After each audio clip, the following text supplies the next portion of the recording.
going to be really broad because of HIPAA regulations and protection of privacy. Maybe we just draw a map, urban, rural. That's almost what it might look like. Yeah. Okay. All right. Anybody else? We'll move on to Gary. All right. Thank you, Nancy. Next, commissioners, under the emergency declaration for COVID-19, I did approve a contract on your behalf yesterday.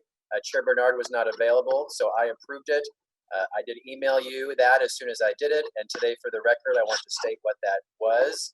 It was a contract for health, housing, and human services, an approval of amendment number 8 to the intergovernmental agreement with the state of Oregon, acting by and through its Oregon Health Authority for operation as the local public health authority for Clackamas County. This is an extension of an existing intergovernmental agreement between the county and the Oregon Health Authority for the acceptance of $217,535,000 from the state for purposes of public health services related to COVID-19 at Clackamas County. So I did sign that on your behalf yesterday. I'm bringing it forward for you today for ratification.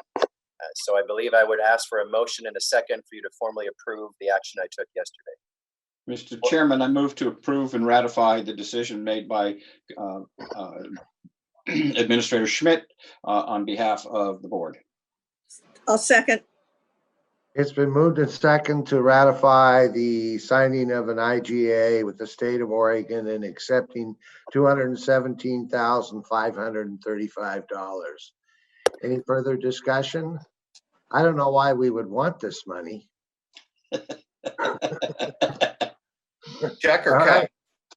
Right. Will you please poll us? Yes, Mr. Chair. Commissioner Humbertson. Aye. Commissioner Fisher. Aye. Commissioner Savas. Aye. Commissioner Schrader. Aye. Chair Bernard. Aye. Motion carries unanimously. Next. Thank you, commissioners. Next, Laura Zentner, the Director of Business and Community Services, has a proposal for you about potentially reopening the Stone Creek Golf Course, which is a county-owned facility, and she would like to explain her rationale and seek your direction on that request. So Laura, please go ahead. Good morning, Administrator Schmidt and Commissioners. As mentioned, my name is Laura Zentner, Director of Business and Community Services. Thank you very much for having me here today. As you're aware, we made the decision to close the golf course on March 17th. This was done out of an abundance of caution to ensure the safety of staff and patrons due to COVID-19 pandemic, and also based on recommendations from state and county officials. This closure has given Total Golf Management, the operator of the golf course, time to reach out to other PGA professionals to determine procedures and processes that would be necessary to safely open the golf course. Total Golf Management has detailed written procedures, and so based on that, I'm recommending for your consideration that we open Stone Creek Golf Course on May 1st, 2020, with the following parameters. Operations would only include golf, the driving range, and the carts. The buildings would remain closed, including the pro shop, the event center, and food and beverage. All operations would adhere to state and county guidelines regarding social distancing and sanitization. All payments for services would be online in order to minimize touch points. And I just want to mention Gordon Tolbert, the owner of Total Golf Management, has been in communication again with the golf community. And apparently, I wanted to note that all the City of Portland golf courses are open: Eastmoreland, Heron Lakes, Glendover, Rose City, Red Tail Golf Course, in addition, Langdon Farms, Oregon City Golf Club, the Reserve, and Quail Valley. So many, many golf courses are open, and they're able to do this in a safe manner, adhering to all the guidelines that have been put in place. I do have a list of each area and kind of what we're doing to minimize the risk and ensure the safety of our patrons and our staff. If you'd like me to go through that, I can, or I can open it up for questions. So Nancy, are we okay with that? I mean, we talked about this yesterday. Do you see an issue? Mike? I got video and forgot the mic. I looked over what Laura had presented, and I actually did look into some of the other things, which she was just mentioning that, other golf courses being open, which I think have been open for a bit. And what they are proposing is safe as long as we have social distancing. I would recommend, that staff are wearing at least the mask. And I would also suggest that, we recommend, at least whenever patrons are coming in, they're wearing masks whenever they're getting the golf carts and those types of things. But I don't see anything that would keep us from opening the golf course at this time. The only concern I had was one person for a golf cart. And I wondered if maybe they could say buy one, get one free or half price. But I think the social distancing I'm a golfer and it is very, if we could all golf, great, we wouldn't have an issue, but we're all over the place. And, but the golf cart is a spot where you are sitting next to someone. So that would be my only issue. I did talk to the tri-chairs last night. None of them really own golf courses, but some live by them. And the only thing that Washington County has is a Frisbee course. Mm-hmm. And that's different because you're using an item that you could transport. So, questions? Commissioner Savas, Commissioner Humberson, then Commissioner Schrader. Yeah, I don't have per se an issue with the golf course opening per se, but it's a greater question about opening, and I don't know what's driving it. Maybe Laura can respond to that after I make my comment and share my concern. What's driving us to do this? We are positioned to lead by example, and my concern is that what I hear most frequently, which I can't look straight face anyone and explain to people why they can't launch their boat and go fishing, okay, Yeah. at a park, okay. I can't straight face and look at someone and say, we closed our parks to fishing. And whether that's even a family who lives in the same home who goes fishing with one or two people, and yet we're going to allow this. It doesn't seem that it's equitable. And I think that we need to be politically, logically, medically, have to have a consistent method in which we reopen our businesses and counties. And I'm very concerned that we are not really respecting the protocols that or can explain that why. I mean, that's the big question. How do we explain the why? It just doesn't seem to be fair, and I don't know how we're going to deal with that. I just think it's, again, I don't have an issue with Stone Creek Golf Course opening per se. It is the greater question of how we do it in the most equitable, reasonable, and safe manner. Milwaukee's launch is open, isn't it? Yeah, I did want to note that, so North Clackamas Parks and Recreation District does have two launches, Milwaukee Bay and then I believe it's Oak Grove. They are both open. The only reason that the county park boat launches, and we have several in county parks, are closed is because in order to get to the launch, you have to come through the gates and through our parks, which are closed. All the camping is closed, and of course the restrooms. And so it's difficult to partially open to allow the boat ramp, the people who want to access the boat ramp. But again, there are a couple of ramps open at in North Clackamas Parks and Recreation District. So Ken, you were next. Just a question. I heard what Nancy had to say. Did by any chance were the conditions of operation run by our doctor? I have sent those to her, but I have not heard back from her yet. I'd be interested in her take on it, and assuming she's okay with it, I'm okay with it. Okay, Martha. Well, I'm going to disagree. I think it should remain closed because there's no way you're not going to have cross contamination on golf carts. And the news today from okay, my dog, oh, my, at least it isn't my dogs this time. Okay, whatever. And Fauci says, says that the virus, we don't make the timeline, the virus makes the timeline. I just don't see why we would risk. I don't care what anybody else is doing. I just think that I agree with Paul. We could eliminate the golf cart rental if that would make it. Well, that's where the disease is going to get spread. I imagine they can socially distance, but there's going to be cross contamination all over the place. So Okay, on the golf eliminate. carts, just so everybody's aware, on the golf carts, we have the requirements would be one rider per cart. And that's even if you come with say you came with your spouse, we are still going to require that there's only one. And there will be a monitor on the golf course that will be making sure that that does happen. And again, if you choose, you guys could tell us we can open, but take out the golf carts, because then we would just do the range and the course. Well, So that, are you going to have staff there with gloves and a mask, kind of wiping down the golf courts? oh yeah, so the golf carts would be sanitized before and after every single use. The keys would be sanitized, and we would have staff. We have Gordy Tolbert just ordered, he told me, like I think 1,000 masks that will be available for his staff and patrons. So again, we are taking every precaution that we can. Well, we got to get through this. We got more business ahead. So, Hey, I have one more question though, Jim. Is Eagle Landing open? You know, I actually do not know the answer to that, but I can find out and get back to you on that. Thank you.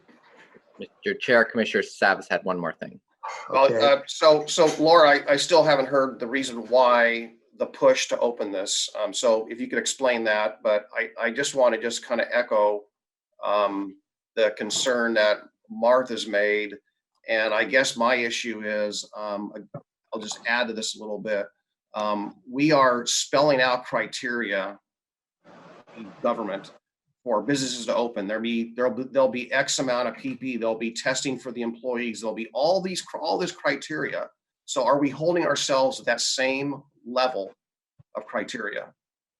And it doesn't appear that we ordered 1,000. That doesn't mean we have 1,000. It means we ordered 1,000. This is a golf course. Do you golf, Paul? Rarely. It is social distancing is the game. It's not the same as opening a restaurant. And it's not the same. Anyway, the reason is financial, frankly, and it's a great golf course and people need exercise. Ken runs it every day. The path is open. Well, the reason businesses want to open is financial as well. It's their livelihood. It's their lives. Right, but it's not a closed area either. So let's make a decision on this or spend the day talking about it. All right. What do you want to do? Gary, Administrator Schmidt, Mr. Chair. Yes, first Eagle Landing is open. I got confirmation on that by a text. I propose, commissioners, we hold this till Tuesday so that Nancy can hear from Sarah present, and then we can get information. Great. But the chair says no, so it's up to you, commissioners. You know, I think that if the doctor says it's okay, then we are okay to do it. Yeah, otherwise, I mean, thumbs up it or. So I'm going to thumbs up it. That's 3. If the doctor says it's okay, then we should open. Based on the doctor, I agree. So it just seems, I mean, we politically, justifiably, practically, it feels like a double standard. All right. Thank you. Commissioner Fisher, Mr. Chair. Yes. Nope, she's good. No. All right. Let's move. Thank you, Laura. Thank you very much. Let's move on to the next item. All right, we are done with our COVID-19 updates. Thank you, Nancy and Laura. Next is a public hearing, commissioners. This is a resolution for a Clackamas County supplemental budget greater than 10% and budget reduction for fiscal year 2019-2020. Elizabeth Comfort, the interim finance director, will present. Thank you, Gary. Good morning, commissioners. I'd like to bring your attention to our staff agenda or staff report regarding the approval of a resolution for our Clackamas County supplemental budget. This is for changes of greater than 10% of the budget that was adopted June 30 of 2019. On the consent agenda, there is and also a staff report for items that are less than 10%. But due to that this is greater than 10%, it requires the public hearing. Throughout the fiscal year, it's necessary to make changes when we have additional revenue or we need to reclassify funds from contingency up into an appropriated expenditure line. And that's what we have today. We have 3 different funds that we will look at realigning and then also adding new revenues that came in. And this is all in compliance with our Oregon Budget Law, ORS 294473. And this has also been noticed according to Oregon Budget Law in the Lake Oswego Review newspaper on April 16th. And I'd like to present this to you in combining the Exhibit A with the staff report. I know it's a little different than what we've done in the last 2 public hearings, but rather than reviewing the staff report and then the Exhibit A, I'll combine them so we're keeping the information together and relevant. The first one is disaster management. They're requesting transferring funds from the contingency for related costs of COVID-19.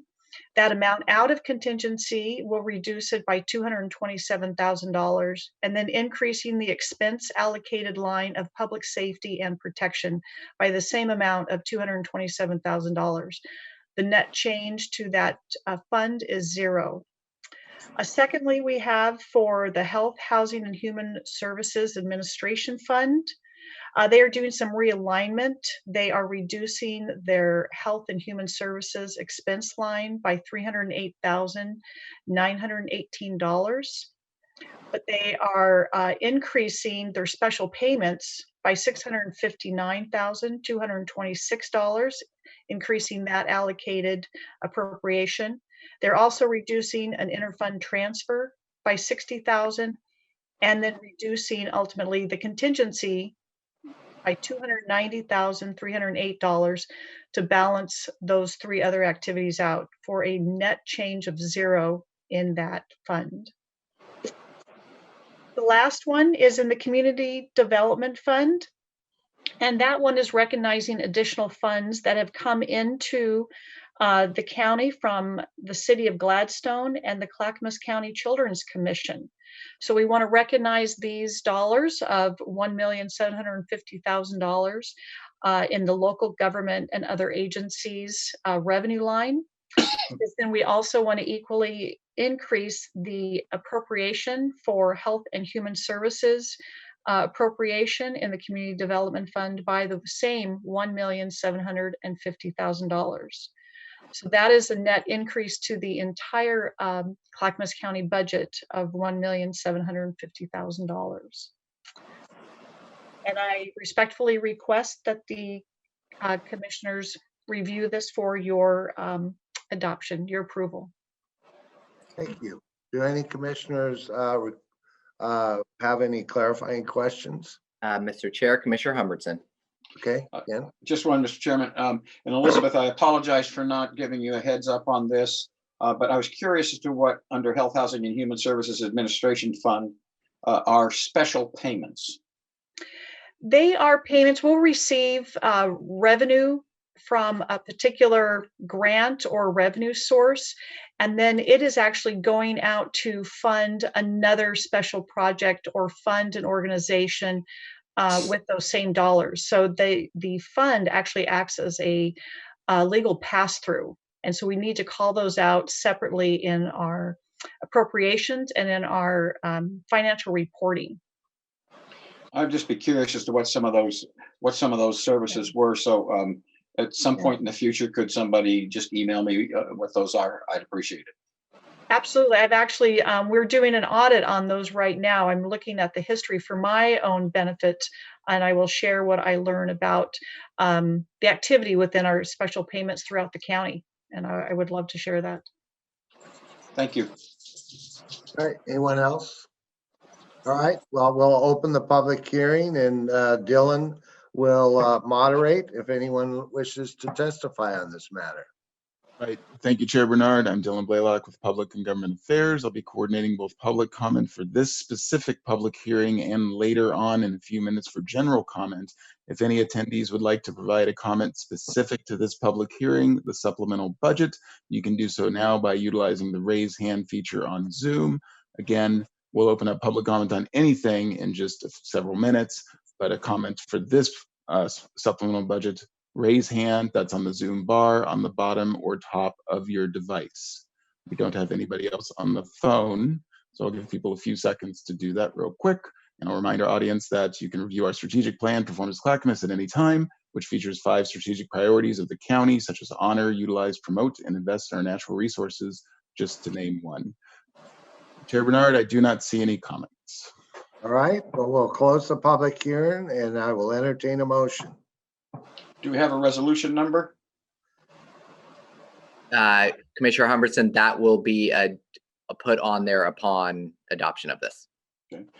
I move to approve the resolution for Clackamas County supplemental budget greater than 10% in budget reduction for fiscal year 2019-2020. There's a second. Second. All right, we'll assign that to Martha. It's been moved and seconded to approve a resolution for a Clackamas County supplemental budget greater than 10% and a budget reduction for fiscal year 2019-2020. Any further discussion? All right, Kevin, please poll. Commissioner Fisher, Aye. Commissioner Savas, Aye. Commissioner Schrader, Aye. Commissioner Humbertson, Aye. Chair Bernard. Aye, motion carries unanimously. Next item is the consent agenda. Oops, excuse me, Gary. Next Yes. item is the consent. The next item is a consent agenda, Chair. Kevin Moss. Will you please read the consent agenda? I would be happy to. Under Health, Housing, and Human Services, approval of an intergovernmental agreement number 55207 with Lane County for online food handlers training testing project. Under Department of Transportation Development, approval of an intergovernmental agreement with Portland State University Institute for Sustainable Solutions.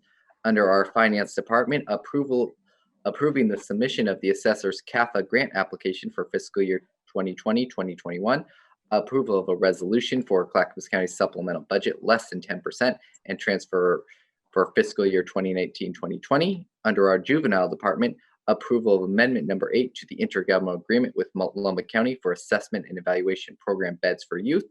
Under Technology Services, approval of amendment number 1 to a service level agreement with Metro Area Joint Computer Aided Dispatch System for the redundant route between Clackamas County 911 and Washington County 911.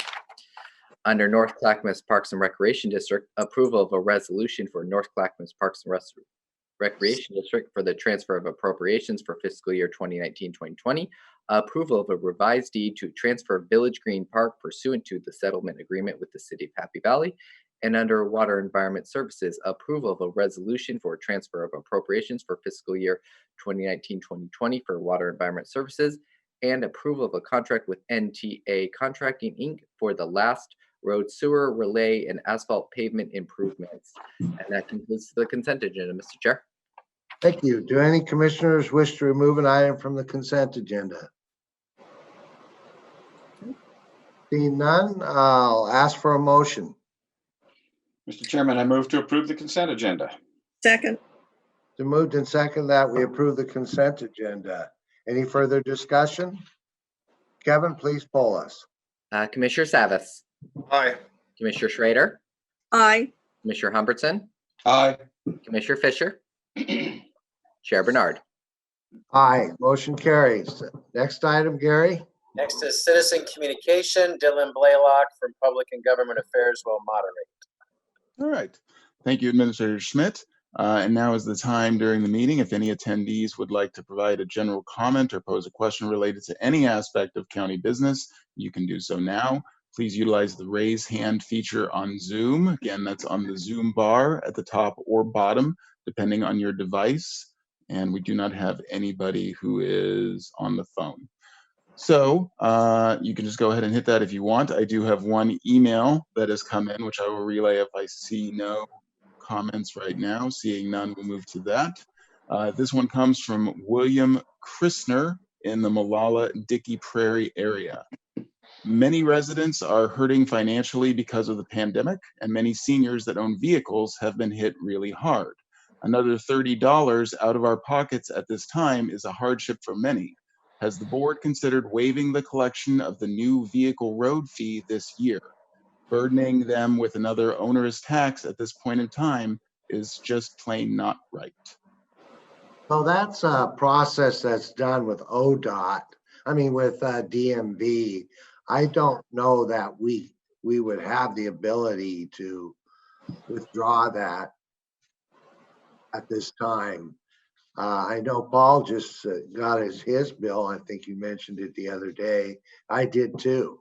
But it's not a simple process. It took quite a while to get it to work. I mean, to negotiate with DMV to get it going. And it would be very difficult to withdraw it and add it back again. Commissioner Savas, Mr. Chair. Yeah, just to add to that, appreciate Jim, you referencing our conversation.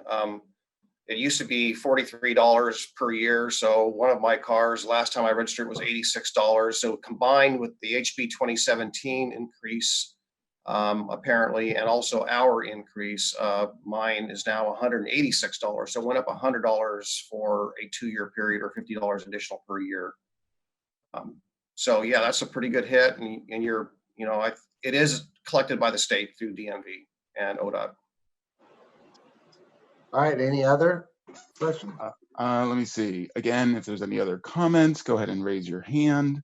I do not see any chair, but I thought as long as it was bring your child to work day, I would go ahead and lift mine up real quick. Here we go.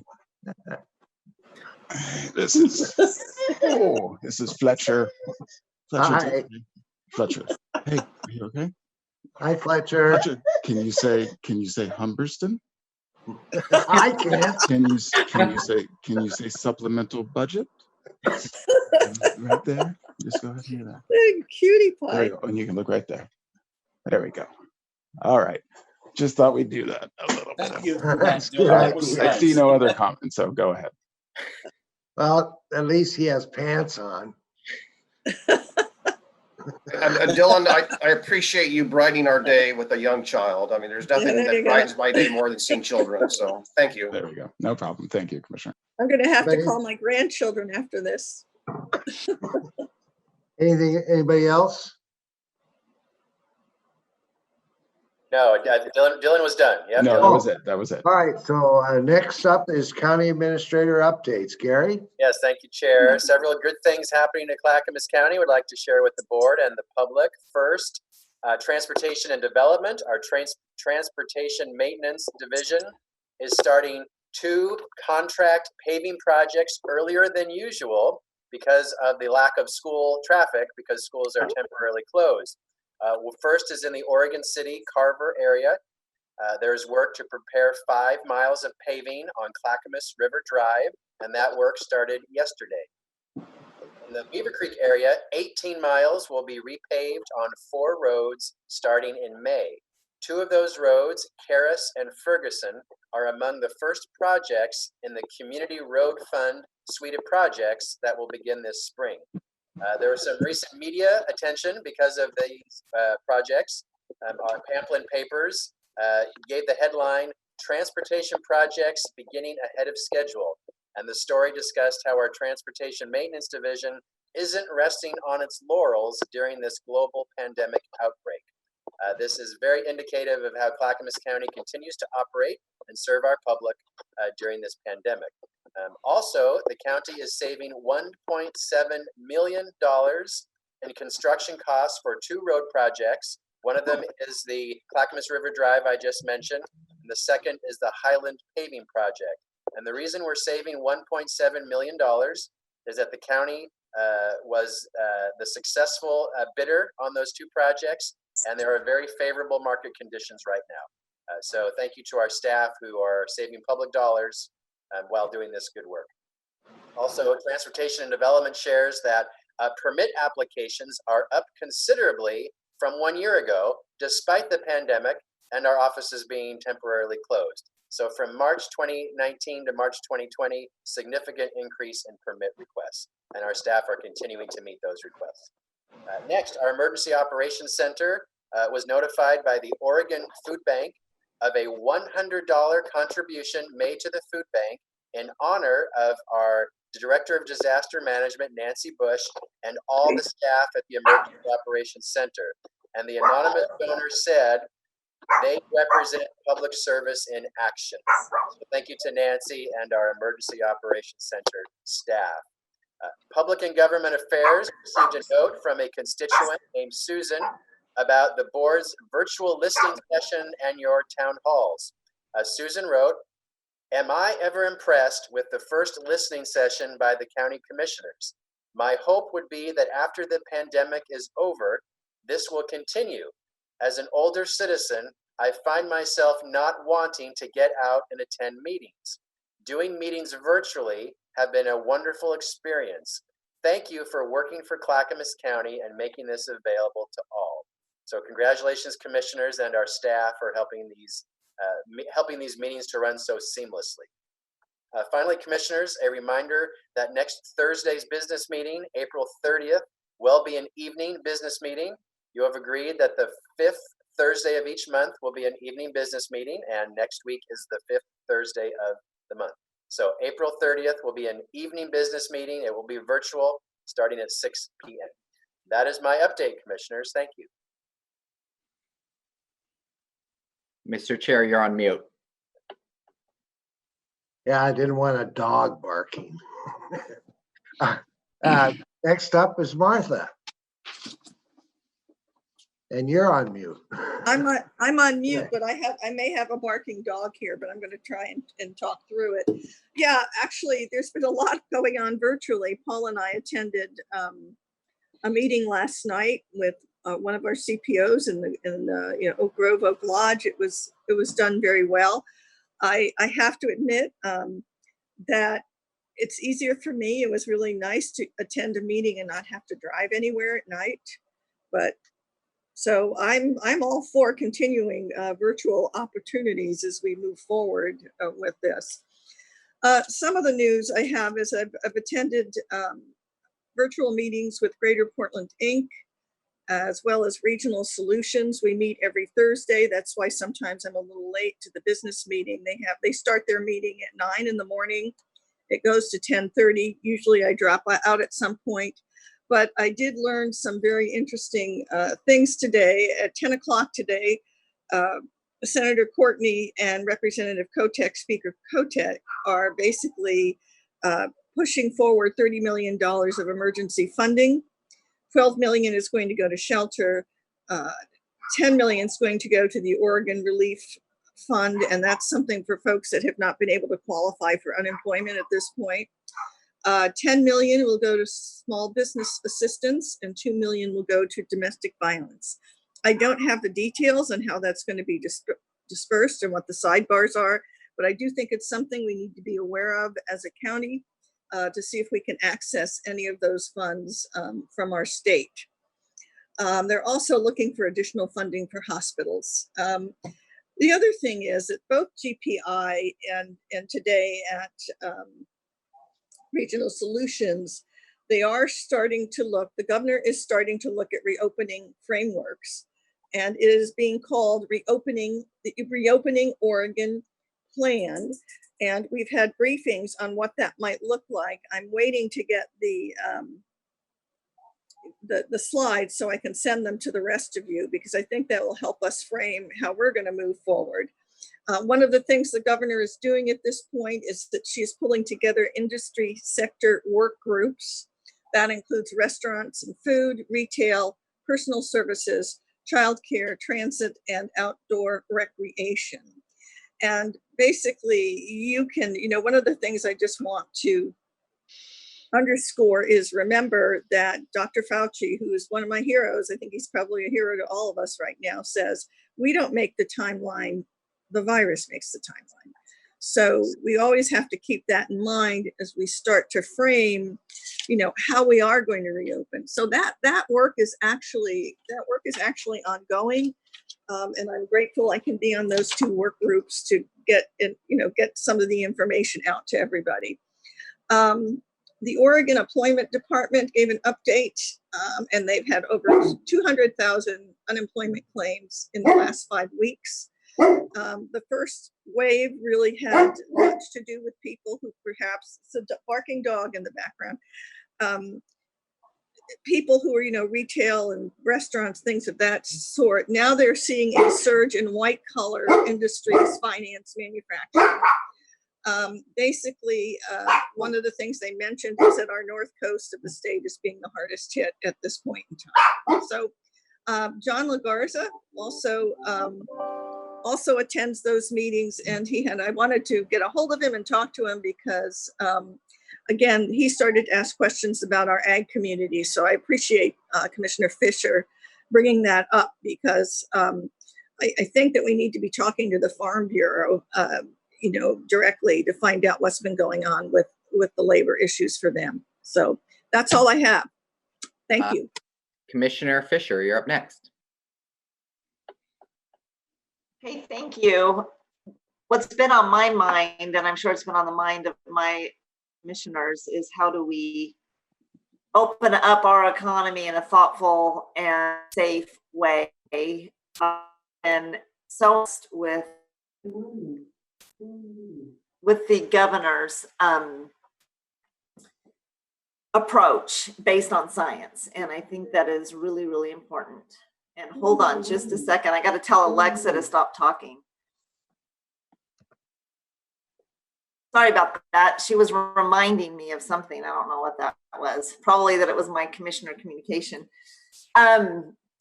So yesterday when I was on the call with the governor and the business leaders, it really struck me as Governor Brown just methodically answered every question, and how pragmatic and but yet with compassion she approaches this recovery. I am ever so troubled about the states that are not following the advice of the experts and are just opening up. And I'm concerned that this will affect the entire country because we're just struggling to get our personal protective equipment. We have all this criteria that we need before we can really start functioning again as a fuller community. And I'm just very, very frustrated that there are those states out there. It's going to affect all of us. The way this virus exponentially expands so very quickly, it could very much so affect all of us. I hope it doesn't. And I hope we are just being extra cautious. I am very concerned about that and really support our approach in how we are looking at the science. So that's all I have for today. Thank you. Paul?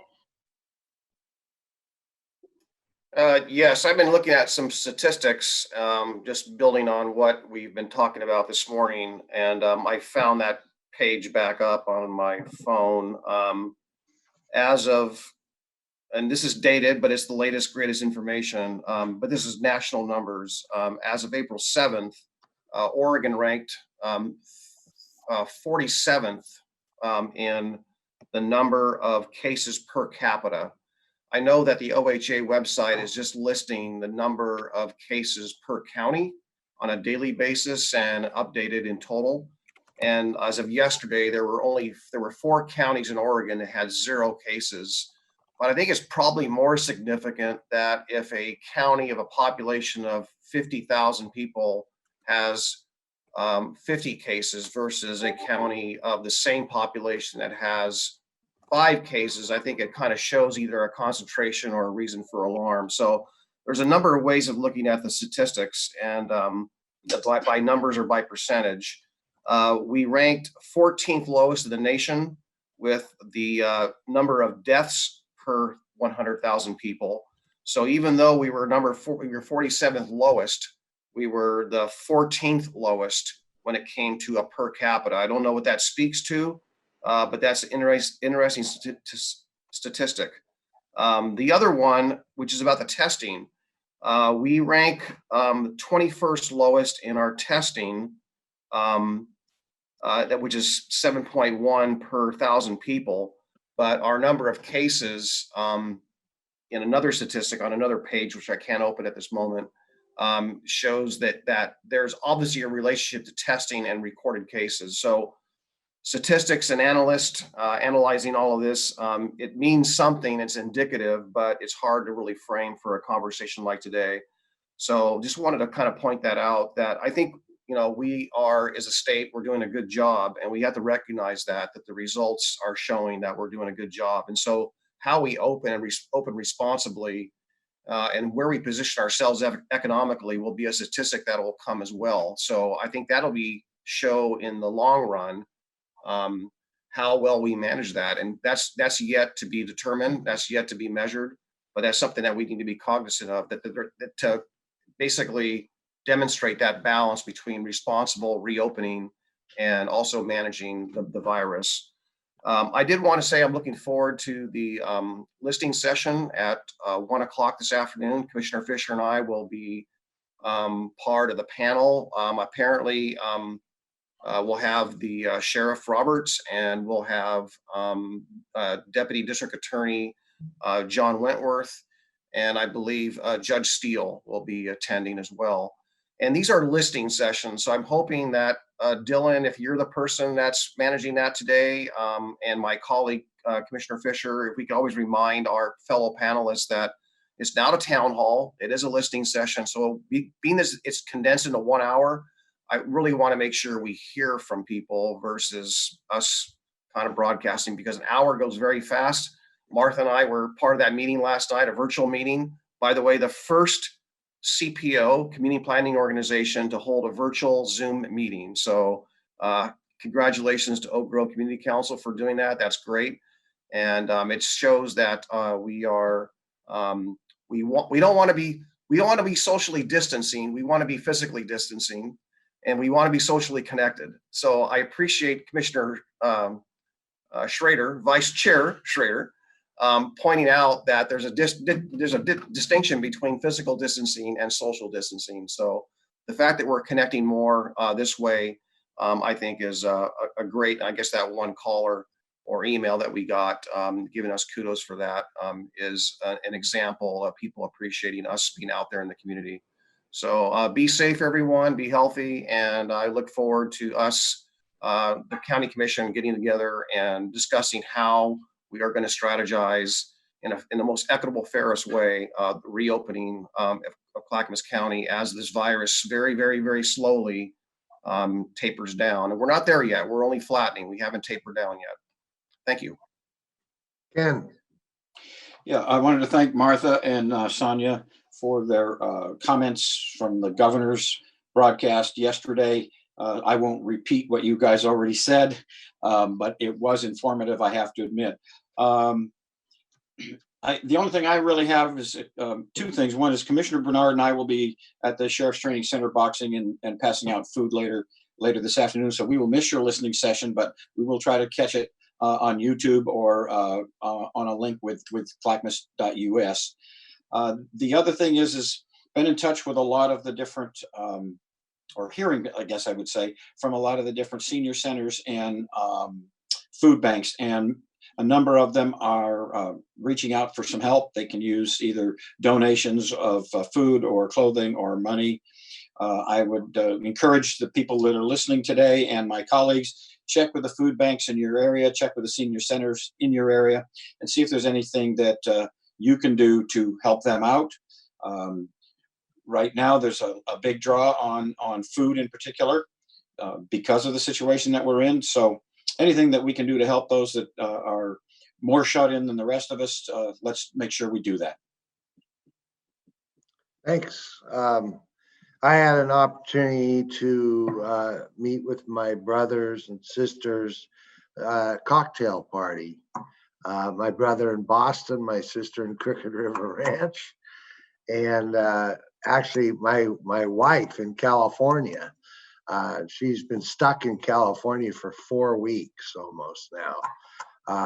She'll be heading home hopefully tomorrow, but it is a different world. I was mentioning the other day that I went to Eugene for the AOC conference and drove to Portland to the T2020 conference and back to Eugene all in one day, when this is obviously the way to go for something like that.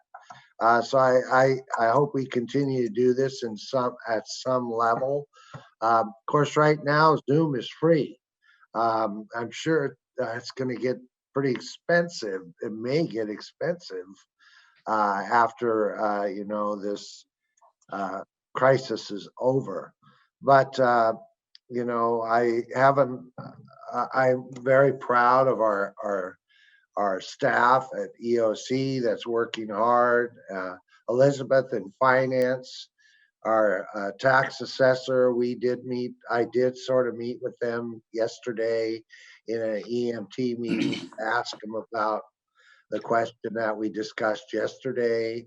And, people really do see the county how it is. It's challenging. But I think we're doing a great job. And we also had our candidates forum online. It was interesting.